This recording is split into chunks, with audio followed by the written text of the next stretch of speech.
One of the quotes on your website, which I really like, is messy, uncomfortable action is both essential and the best way to learn. I really like that. So do you want to tell a bit more about that, what you mean by that, and why you think messy action is good for businesses?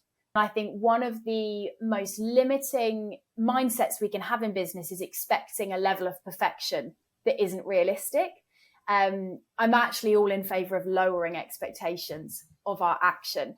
And I still value excellence. And I don't think we should be in any way sloppy or kind of do things badly intentionally.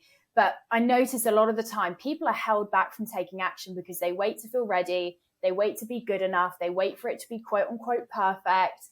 And I've seen it enough times that those things don't even exist.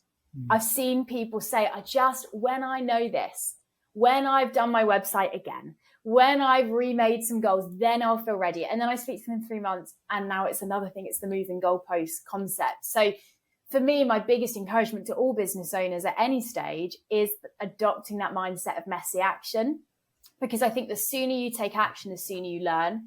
And business is about going through a constant cycle of taking action, learning, improving the plan, taking action, learning, improving the plan. So I think the sooner we take action, usually the messier it is, the easier it is to take that action. Sooner we learn, sooner we grow. I think all of the best things happen when we adopt that mindset.